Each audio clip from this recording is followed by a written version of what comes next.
You're listening to the Talking Headways Podcast Network. This is Talking Headways, a weekly podcast about sustainable transportation and urban design. I'm Jeff Wood. This week we're joined by Dr. Nadia Anderson, former Director of Federal Affairs at INRIX. Dr. Anderson joins us to talk about what lobbyists actually do, the one-year anniversary of the IIJA, and gives us a vision of the future.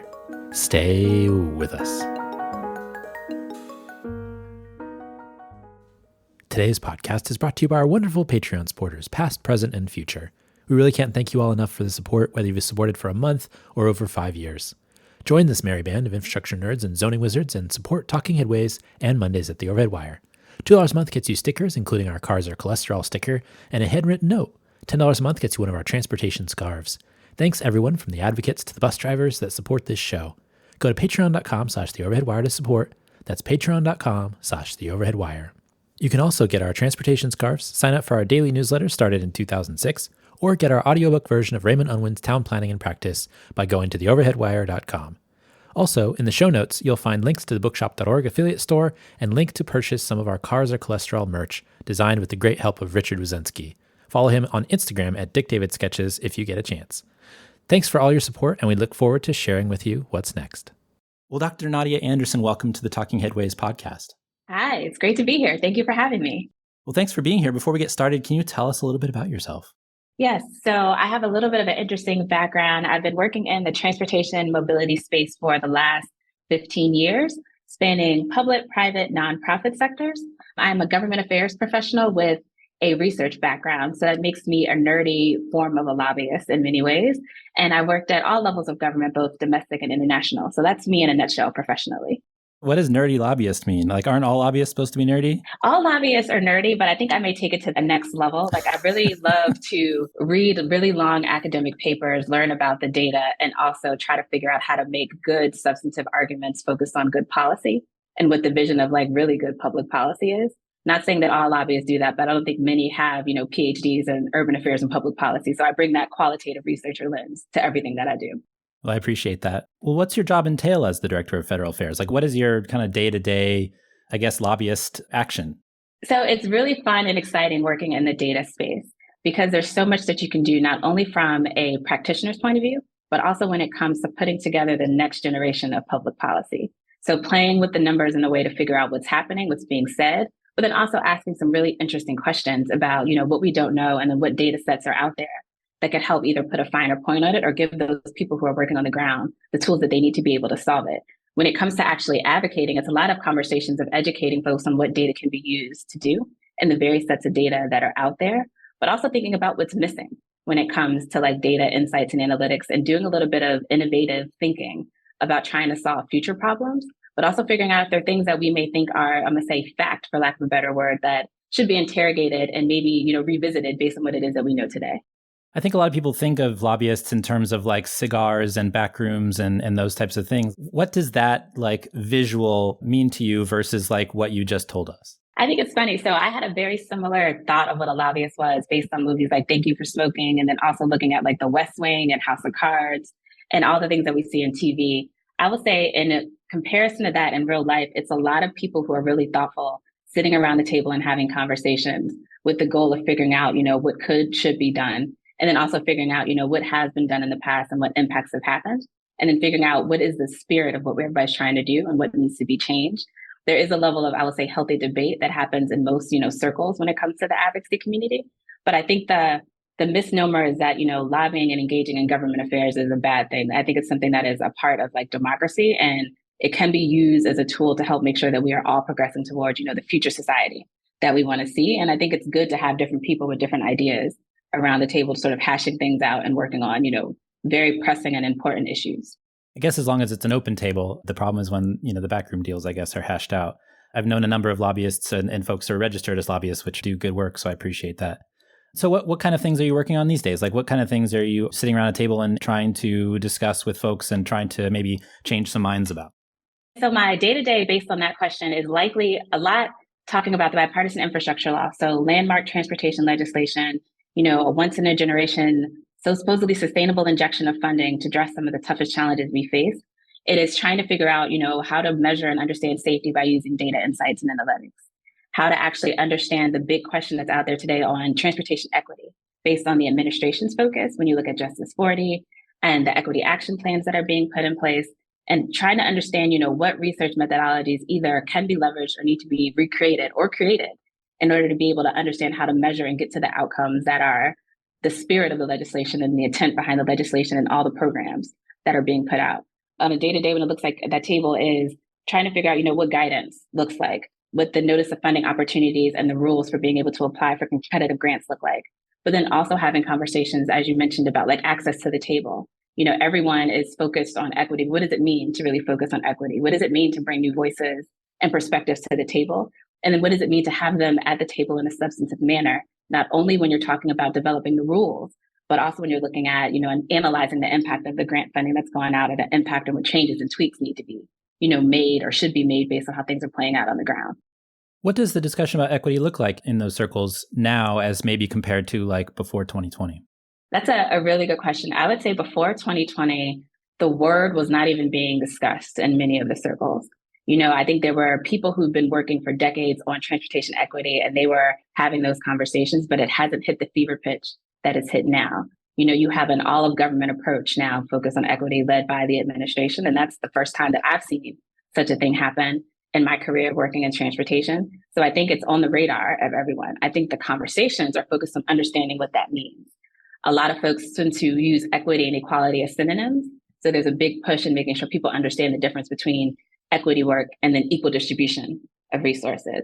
I think the other part of the conversation is making sure that the people who are, I would say, legacy actors, meaning the folks that have been working in the public policy space and transportation for decades, know that there are people who've been doing the work for decades as well, and that they should be, leading the efforts at the table and in the forefront of the conversation, and then doing a little bit of pressure checking and testing. Government works one way and they get their inputs from various sources, but those are traditional sources that they're comfortable with.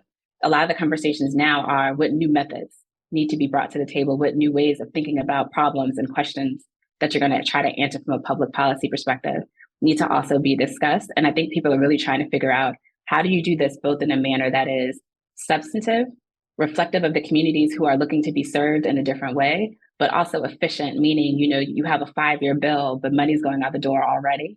And how do you actually make sure that those funds are being put to use in a manner that aligns with that overall vision, but done in a manner that you can actually have an impact on some of these very pressing issues that need to be addressed, and you don't have, decades to get the solution right. And what are some of those methods that folks should be looking at in order to change the conversation? I mean, you mentioned Justice 40. There's a number of other initiatives that are happening to try to, weave through equity as well as climate change and other impactful topics that maybe weren't included before. But what are some of those things that we're trying to be included to make a difference? I would say one of the things that's being included now that is making me very happy is the value of qualitative research. So in addition to looking at quantitative, which are the straight numbers, making sure that you're doing things that are focused on getting the voices of the people who are impacted at the table and being able to measure and assess both sentiment, understanding, and impact from various angles.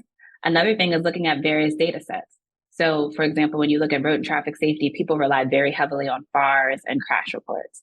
But, there's lots of conversations now, especially if you're looking at understanding transportation through the lens of equity of hospital records, maybe having follow-up interviews with individuals who are involved in crashes to talk about their experience and what happened sort of like at the scene, and then being able to blend those things together to get a comprehensive picture of everything that happened. So you get the numbers, but you also get the experience, a little bit of the why and the how and the what behind those numbers as well. And then you can design a policy or a program that addresses things in a more comprehensive and complete manner. That's really interesting. I think that focus on data is really important. It's one part of the solution. There was an article in Vox recently about the deadliest roads and the ones with the most impact in the United States. And there was one road specifically, I think in Western Florida, that, was just far and above one of the deadliest places for people. And looking at that data, you could start to see these places that actually had a lot more impact. And it's really interesting to think about it that way and start to cull the information and start to put it out in a way that people can kind of, have their light bulbs turned on, for lack of a better metaphor.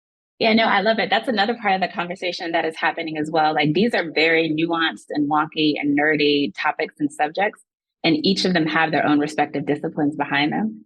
And a part of the conversation that's happening now, in the public forum and the private forum is, how do you distill and communicate these things to the general public? And how do you distill and communicate these things to the average policymaker who is, in addition to transportation mobility issues, dealing with a suite of other things. And they need to know and understand it in a method that allows them to be impactful and not, inadvertently harmful. But at the same time, you have 30 seconds to explain something that is very, very tough, and where the words really, really matter, what you use, because it's going to have both legislative intent, but also impact, and making sure you get all those things right. What's the best way to crunch something into 30 seconds from 10 years of research or even 50 years of research? That's the $1,000,000 question. I think, personally, I think the way that holds the most promise for me is being able to have lots of work groups and workshops, and you do a little bit by consensus. So you bring all the people who are closest to it, who understand it, who've been working in it for a number of years in a period of time, and you have them figure out how to craft together a message. But then you also tap into the people who know how to communicate with folks better. So I would say comms and marketing professionals, and then making sure that you're pressure checking it, that you're not changing the meaning of it, but you're able to say it like the average person is going to understand what's happening on the street, but also know what to do to engage or help evoke positive change.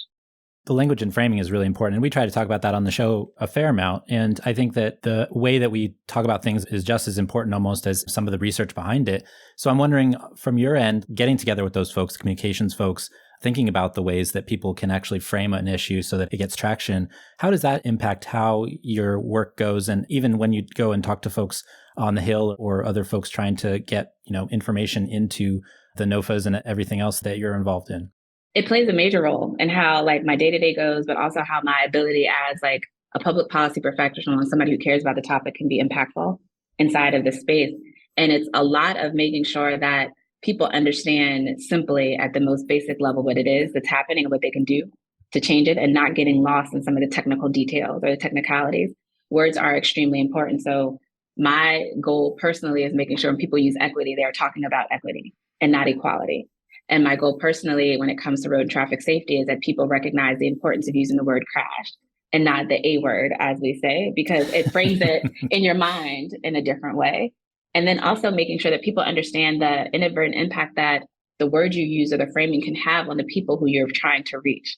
So, we are all very cautious with the way that we frame things, but I personally know folks who have looked at police reports for crashes that they were involved in as a bicyclist or a pedestrian, and the framing in the crash report said that they were essentially the one at fault. And that sends a negative message, and it's a bad spiral, and it's not true, factually correct as to what happened. But that also changes the way that you can engage with that individual and that community. So being as precise as possible when it comes to those things, or taking, value judgments and things out out of the equation, so you can actually address what's happening and get to the root of the issue. Kelsey Ralph at Rutgers and Calvin Thigpen and some other folks actually put out some research recently about how police reports are written related to crashes. And I think had some fascinating findings about how you can actually educate the folks who are writing them, or actually the people that are collecting the data, to actually think about things a little bit differently before you actually put it into the record, the permanent record, as it were. And so I think that's fascinating too, that these things can be changed if you are intentional about it. No, absolutely. And I think the other piece of that is making sure that it's a little bit of grassroots organizing and educating and building capacity. So if I am involved in a situation, I know how to advocate for myself, but also know who to reach out to and make sure that the things are being reflected in a manner that is factual, but also in a manner that doesn't, skew the landscape one way or another. We've been asking people about the 1-year anniversary of the infrastructure bill. Does anything stand out specifically to you? I think a lot of things stand out. I think that I am extremely happy and impressed of the commitment of advocates, of stakeholders, of practitioners to engage in the process, and then also of the administration and USDOT to make sure that they get the funds out the door.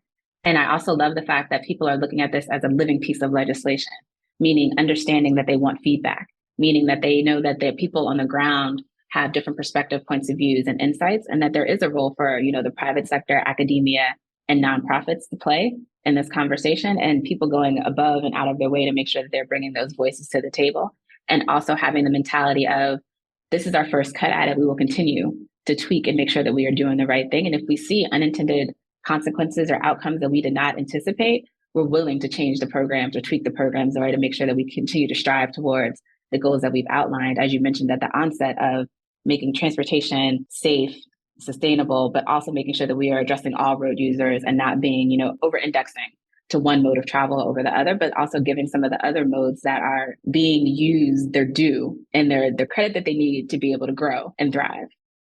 There's been a little bit of controversy over some of the notices that have been sent out by the Department of Transportation versus what the conservative bloc, wants to happen, especially as related to climate change.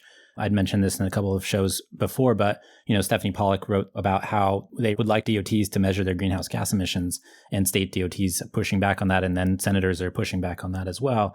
I'm curious how that kind of rulemaking / the documents that come out, impact some of your work as well. So I think it doesn't impact it in the way that many people would, I guess, think about it or assume. I think historically it is the administration's prerogative and role to sort of set the vision. And I think that when it comes to how funding is allocated, states, municipalities, and localities sort of engage within that space. There's always been political discourse and conversation. I think when those conversations come up in the spaces that I operate in, it's making sure that people are taking the time to read what's actually put on paper. But then also saying, who doesn't agree that transportation should be safe for everybody? Nobody wants a loved one to be impacted by a crash. Who wants to breathe air that you need to wear a mask for? We want to make sure that, the environment is there because we all exist in it. And I think trying to figure out how to make sure that we align on the goals and the end goals, and then figuring out, how to actually get there is going to be left, of course, to the prerogative of the states. But I think that there's a lot of room and opportunity for advocates and people working to be able to, make sure that the legislation is living up to its promise, and that we're not getting stuck in the mire of, I would say politics, small p, but also in misunderstandings and misinterpretations of what's actually written. Is there anything in the bill that you were involved in specifically, or is there anything that you're super excited to see in the bill? Two programs that I'm super excited to see in the bill: the Safe Streets and Roads for All. As a road and traffic safety professional, it is very encouraging to see that level of funding going towards essentially Vision Zero. So making sure that states are thinking about things the right way, or thinking about things in a different way, but then also empowering the localities to actually be eligible for funding and being able to take advantage of that opportunity. And I think the fact that it is not prescriptive and it allows people to be innovative, to be a little bit experimental when it comes to how they pursue those goals, leveraging data, working with advocates, bringing in nonprofit organizations, finding non-traditional partners to work with. I think it holds a ton of promise to actually make roads safer and reduce the number of crashes, especially the fatal crashes that we're seeing. The other program that I think is really exciting for me is the Reconnecting Communities program. So acknowledging the integral role that transportation plays in all aspects of our lives, and figuring out how to actually not only not repeat the missteps of the past, but to do things differently in a manner that do not adversely impact or put a burden on certain populations who have borne the brunt of prior and past decisions. And acknowledging that, we did do something in the past that was not necessarily the best. Let's figure out how to correct that and make sure that we don't continue to do those things moving forward.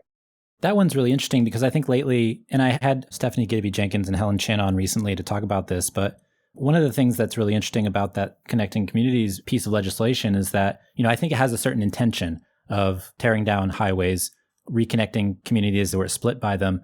But I think some of the applications that have come in so far for it are less than. It's not following the intention of the bill. I think I read somewhere where somebody was trying to widen an underpass rather than actually, trying to figure out how to reconnect the neighborhood. The Claiborne Expressway in New Orleans is a famous example of a highway that they've wanted to tear down for years, but always there's not enough money, or there's not enough political will, or, some small type of intervention is proposed, like taking out the off-ramps or something along those lines. So I'm wondering how we get from the intention of that specific piece of legislation to the actual outcomes that I think advocates are looking for. Yeah, I think that's where the community of stakeholders comes in. So you have people who sit in my space of a government affairs lobbyist place, but you also have people who are grassroots activists. You have the practitioners on the ground. So I think this is a situation where all those folks engage in that conversation to make sure that it goes in the direction that reflects the needs of the people who it's intending to serve.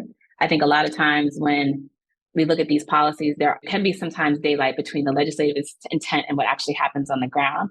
But I think that's where people come in, and where it's important for people to be engaged in the process to make sure their voices are heard, but also to make sure that, everybody's holding folks accountable. If it's not representing and reflective, and if it's having an adverse or negative impact, that those corrections are made, and that is not done silently.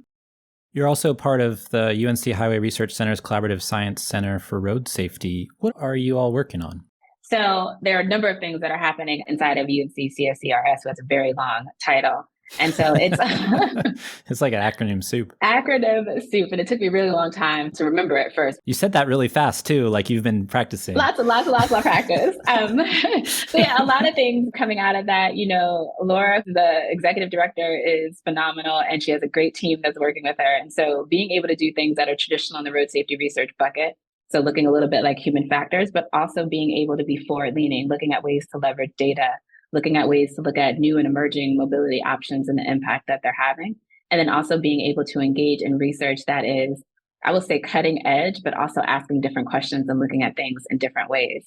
One researcher that I'm a fangirl of, who is completing her dissertation work there, is looking at, equity through tangentially related to the Higher Research Center, but very closely, in the mix as well. So looking at different ways to not only highlight the issues that are present and disparate impacts that are present, but also trying to figure out, how research can be done in a different way that is replicable, so other places can do it as well, and put a finer point on what it is that we're seeing, figuring out how to reduce disparate impacts, but also talking purely in the numbers, which is a good way to reach different parts of the population who hearts and minds may not be moved by, the compelling case, but the numbers don't lie.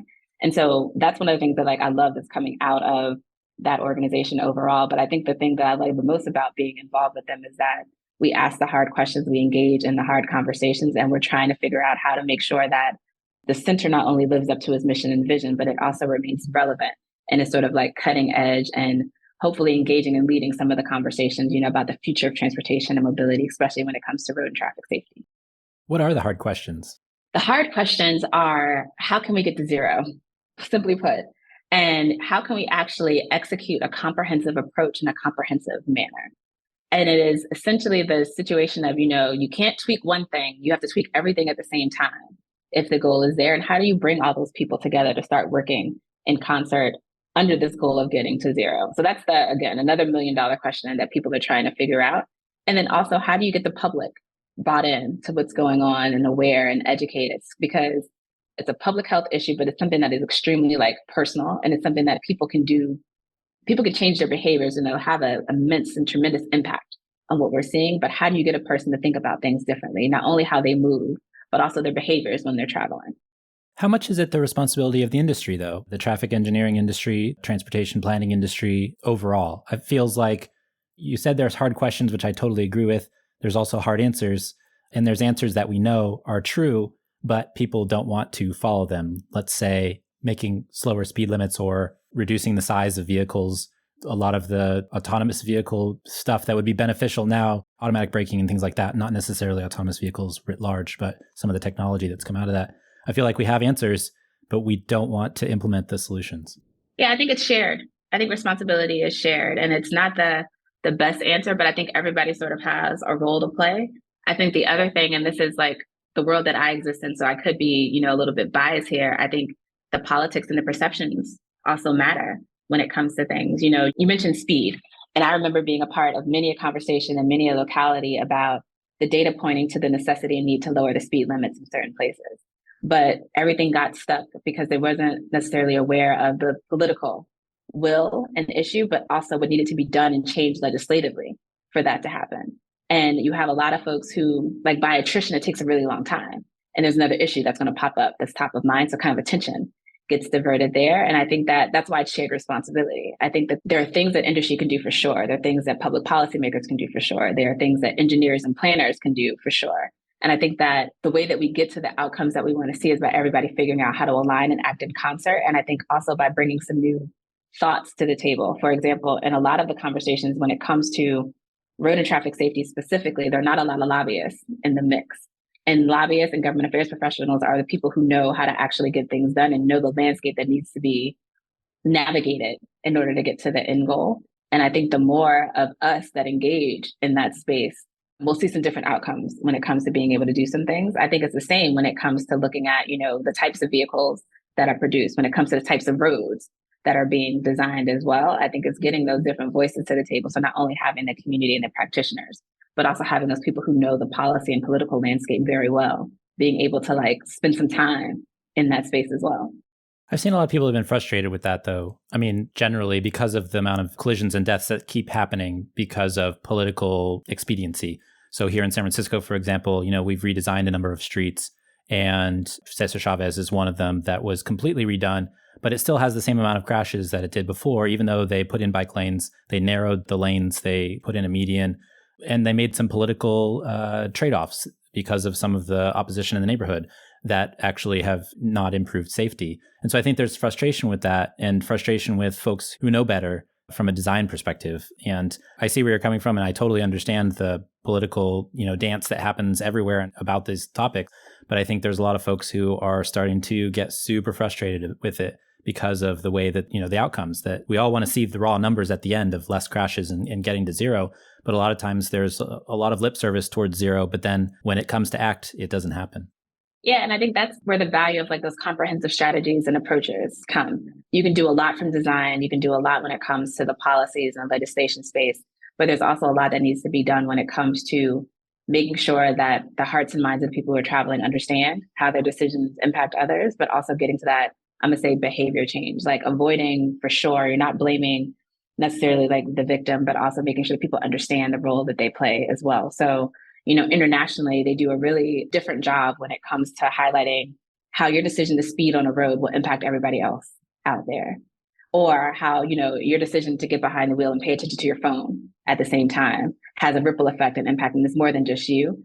And I think there's a lot of value in being able to build that, those social connections and understanding that I'm out here traveling, but I also want the people who are traveling on foot across the street to get to their destination safely. And I actually play a role in that. And going. And then when you combine the people, the crash response, you combine infrastructure, you combine vehicles and technology, that's when you have the most potential to get to that goal of zero. You worked for both Cruise and Uber, two companies that have, let's say, a little bit of a contentious history here in San Francisco specifically. But what did you take away from those experiences, maybe both positive and negative? That's a really good question. So the positive was that from both of those companies, I truly believe in the promise of technology. Meaning that there are some really committed and dedicated people who are trying to figure out how to do things in a different way. The thing that I would take away that is not so good is I personally did not understand the complexity of any of the issues until I started working inside of the spaces. And when I say the complexity, I mean not only when it comes to the private sector side, but when it comes to the public sector side, when it comes to engaging with the general public, and when it comes to where those things sit in the larger ecosystem of society. Like there are a lot of layers and nuance there. And that took a really long time to learn how to navigate, but also how to like compartmentalize in order to be able to do it. And I would say that it was not the best because a lot of times those other externalities got in the way of good public policy and of good progress.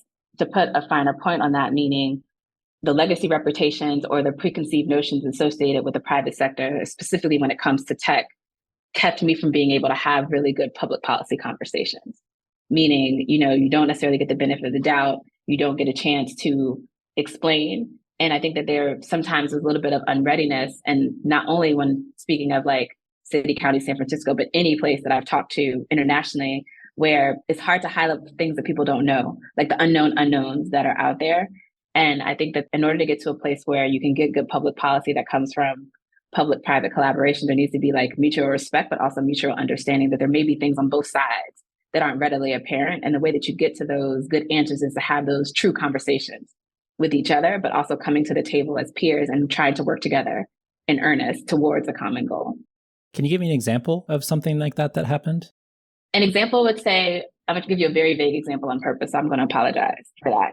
So I was in a situation where, the public sector had an understanding of how the technology worked that was not necessarily reflective of how the technology actually worked. And so before we can actually have a conversation about what policy or legislation should be put in place, that needed to be reconciled because, they're asking to do A, and I'm working to explain that A is not possible because that's not how the technology works, but there was no benefit of the doubt given that what I was saying could have been actually factual. And so we kept hitting there was no impasse. So we want you to go do A, and I'm explaining A is not technologically feasible. Let's talk about all the other things it can do because I agree with the end goal that you're trying to get to as well. But they were like, no, we know you can do this. And I'm essentially like, how do you know I'm saying the same thing? I think it's the same conversation that happens a lot engaging with data. Like a lot of folks are like, I know you have this data. And we're just like, we have data and the data can be used for X, but it can't do this on its own. And people are like, yes, it can. And we're like, well, actually the methodologies don't exist that allow you to be able to use data to get to the end goal that you're trying to. And until you can at least like align on like that baseline, it's hard to get to any type of good public policy. That gets to another point I think is really interesting, that like data doesn't have an ideology necessarily. It's how you use the data. And I think that that's kind of an important point to make as well. Yeah, one of my favorite professors back in the day used to say lies, dang lies, and statistics. And data falls into that, category as well. Like data can absolutely be a powerful tool for good. It can be leveraged, but I think people need to recognize that data will sit inside of the methodologies that are created. And I think that's one of the other things too that, going back to the conversation you mentioned before about like equity and transportation, if you design a methodology that is having bad or not the right inputs, you're going to get a different type of output than you may be seeking or desiring. And so being able to look at the data that's going in, but also being able to make sure that it's aligned with the research question and the goal so that you get to the endpoint that you want to get to. So I mentioned to you before the show that I had frustrations with INRIX and some of their data. And I think that you just actually explained why I have a frustration with it. And I think it's because of the methodology that was used to get to an end goal that's specifically related to autocentricity. And I think there's been many reports that use INRIX data related to the Texas Transportation Institute is one of the famous ones, the urban mobility report that comes out every year. I think the global traffic report is another one of them, where, you take this data that you have about traffic speeds and you basically impute that a number of cities have horrible traffic. And I actually, one time I was at the Congress for the New Urbanism, and Tim Lomax, who was at the Texas Transportation Institute and using INRIX data, was talking about how they create the scorecard and all this stuff. And, how Bay Area traffic is and how people lose X amount of money. And then I say, I got on BART for 8 years and went from the Mission to Oakland, and it took me 18 minutes every day. But that's not included in the congestion report. It's not included in the discussion about these communities that are experiencing congestion. So I think that maybe connects a point that I was thinking about when I saw INRIX come up on my screen the first time, which is like, oh no, not INRIX, because because of these reports that come out that take this data and construct a mechanism for telling people maybe what they want to hear, rather than having a discussion about something that is much more difficult to understand, like access. Yeah, and I think the point you mentioned is the space that we as a company are engaging in now. So being able to engage with folks at Transportation Research Board, engaging with the academics, engaging with other practitioners, so we can contribute to the conversations when it comes to the development of methodologies that are more inclusive, but also being able to propose different types of research questions. What I've learned and seen is that there is a body of knowledge that exists and people are very comfortable doing things a certain way. I think what's exciting for me to see is that new methodologies, new approaches, and new questions are now getting just as much attention, and that there's new research that's coming out to be able to live in that same body of knowledge. So hopefully it'll be at least a little more balanced. So you won't be so, vehicle centric or private owner vehicle centric. It'll begin to think about the complexities around that issue and also different modes of travel and different things that need to be considered and maybe included into some of those traditional studies as well, as you mentioned, when it comes to access, when it comes to choice, when it comes to availability, and how all those things play, and not only looking at, congestion as the one metric, but also being able to think about other things and how these things live in an entire ecosystem, and making sure that the system overall is healthy and not just this one part is addressed or fixed. I think the other thing that kind of plays into that too is the want for us to have a solution for everything that's tied into a model or something that tells us the answer, right? It's like Hitchhiker's Guide to the Galaxy. They go to the computer and it's like, what's the secret of life? And they're like, I can't remember. It's like 42. And then everybody's like, well, what does that even mean, 42? What does that have to do with anything? So everybody starts from zero again after waiting thousands of years to hear what the meaning of life is. It's 42. And so I think that that's another frustration too, is the want to have an answer from a black box full of data. And that's something I think a lot of people see as well. And, sometimes a lot of preconceived notions of what the end result should be and, the tweaking, et cetera. So something that just popped in my head from that conversation. I don't know if that's relevant, but... No, I love it. And I think hopefully we're moving away from that and recognizing just like, all politics is local, all solutions and, ways of putting something in place to help solve is also going to be hyper local. And there's a lot of local context and nuance that needs to be taken into consideration. So, to repeat the prayer of making sure more qualitative methods are included is how you get to that place where you don't get, an answer out of a black box that's being applied everywhere that doesn't necessarily fit or match what's going on the ground. Another thing I think that's frustrating me, and not from you or INRIX or anybody along those lines, but I think is the kind of the inertia of the autonomous vehicle as something that's going to take over for it's vehicles, it's electric vehicles, and then it's autonomous vehicles. It feels like this inertia that kind of brings us there instead of thinking about maybe another way to travel or another way to be. But I was watching the YouTube video from the Partners for Automated Vehicle Education that you were in, and I thought something you said really resonated with me. And the questioner asked you, how do you get Black Americans to adopt technology, AVs they know little about? And then you turned it around and reframed it as, how do you make sure that the technology is serving the needs of Black Americans, right? And I'd like to maybe have you expand on that a little bit and maybe share whether you think AVs are actually planned to actually serve people's needs or maybe serve companies' needs. Ooh, that's a good question. So to answer the latter part first, what I see is that AVs are being planned for the market. They're trying to serve the individual's needs as opposed to the company's needs. I think that there's a lot of diversity in what that is. So people are going to identify what the individual's needs are in a different way. When expanding on the question about what needs to be done when it comes to autonomous vehicles and Black Americans, it's the same thing that I said before, like making sure that you are serving a need, meaning very much from a point of view and perspective of, do you understand the issues and challenges that Black Americans face when it comes to transportation and travel? And is your product a solution for it? And it very much aligns with the approaches when it comes to equity. Like there's not a one size fits all. It's not going to be the solution for every single Black American. But if you want to outreach to this population, you need to understand where it is that they're coming from and understand what hurdles they're working to overcome. And if you can be a solution, then you are a solution.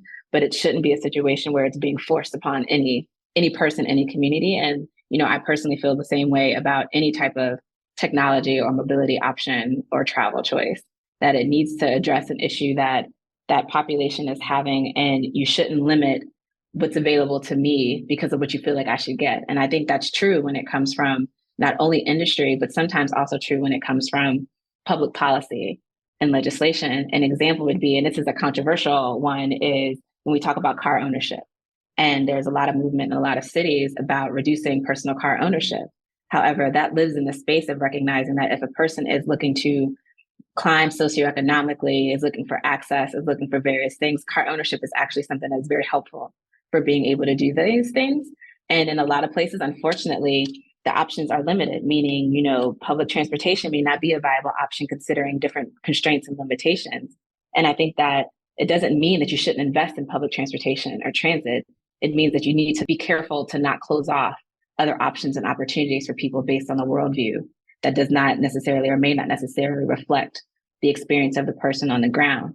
To put a more finer point on that, a situation that is very common, for me, I was a car owner. I'm no longer a car owner, but the car was the way that I was able to connect from my community to other communities.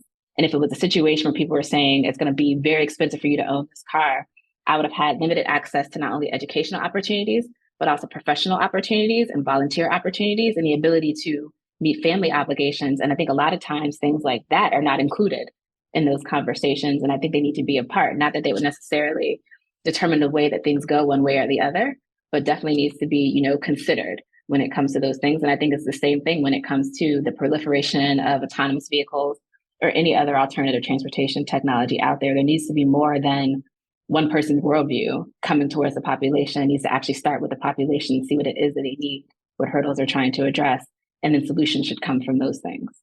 That was a very long answer, so thank you for entertaining it. I'm more than happy to. But yeah, I do think that there's a difference between individual choice and policy overall too, though. We've spent so much money over the last 100 years on roads and transportation that we force people into those choices. So there's something to be said about maybe making some changes that move the needle back to the center rather than, away from it. Yeah, no, I agree. A choice needs to be an actual choice and not a forced choice. So I think addressing those things too is definitely very important for getting to those other goals as well. What's your hope for the future of transportation in the United States? My hope for the future is that transportation in the United States is more equitable and safer for all users. And when I say safer for all users, I not only mean people who are traveling on bike and on foot, but also in Black and tribal governments and communities that are disproportionately represented in the road and traffic safety stats. And more equitable meaning that a true choice exists for not only how to travel, but also where to live, how to move, and that it is not having the same type of impacts it's having on the individual and the household socioeconomically that it currently has today. Big vision, big dream. Awesome. Well, if people want to find out more about your big vision and your journey, where can they do so? So I am working on being more active on LinkedIn, but I'm out and around, doing the panel circuit. I engage in all nerdy conversations. I also have a great time, representing INRIX in many of these spaces as well and talking about the role that data insights and analytics can play. So I'm readily available. Find me on LinkedIn. Despite being a millennial, I'm not really good on the Twitters. And yes, I said the Twitters on a podcast. That is okay. That is okay. Well, Dr. Nadia Anderson, thank you so much for joining us. We really appreciate your time. Absolutely, my pleasure. Happy to be here. Thank you for having me. And thanks for joining us. The Talking Headways podcast is a project of The Overhead Wire and published first at Streetsblog USA. Thanks to our wonderful Patreon supporters for sponsoring this week's show and Mondays at The Overhead Wire. Find us at patreon.com/theoverheadwire. And you can sign up for our 16-year-old newsletter at theoverheadwire.com. And you can also listen to our show on your podcatcher of choice, including Spotify, Stitcher, SoundCloud, iHeartRadio, and Apple Podcasts. And if you can't find it there, you can always find its original home at usa.streetsblog.org. We'll see you next time at Talking Headways.